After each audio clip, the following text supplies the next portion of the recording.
It's not so much as each individual tries to contribute as much as they can. It's more like we try to contribute as a group, because there are times when we have to perform, or not perform, but like practice without one of our members, and it just kind of feels hollow, our pieces, and it feels really awkward without all four of us there.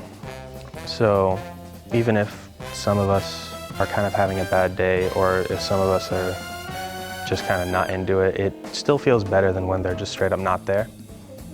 It makes it go a lot smoother because we know exactly what's going wrong instead of just someone not being there and we don't know if it's their part. It's very different. The feeling is, it shifts between trying to blend with obviously an entire band, an ensemble of like 50 or 20 people, between just 4 people. Like you can sit there and stand and just look at each other as you do everything.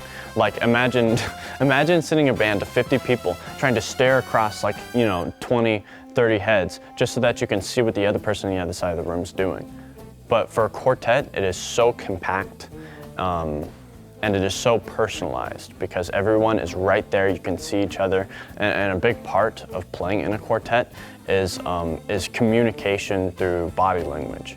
And so you're moving, like you hardly ever see a chamber ensemble that kind of just sits there and stares at the music.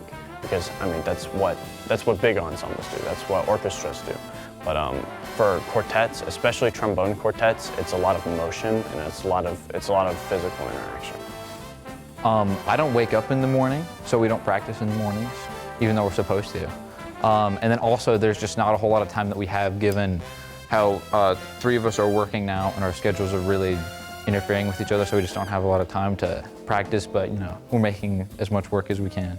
The thing that I feel like few people understand about trombone is it's the only instrument in the band that can do certain things. For example, having a slide and understanding slide technique is just so different physically from every other instrument in the band that uses keys or valves or whatever else that you see. So I've always felt very much that, especially as someone who was taught early on by a trombone player, that having experience playing the trombone is invaluable for teaching other trombone players, because there's just so many niche things that go into playing trombone that you wouldn't necessarily pick up in just a normal music education playing another instrument. So I've always felt that it takes one to know one, sort of, as a trombone player. We've competed in the first state chamber competition, and there were 16 that were invited, and we got 13th. And we are not doing any more competitions this year, but we are planning on continuing the quartet into college and competing in more chambered things in the future.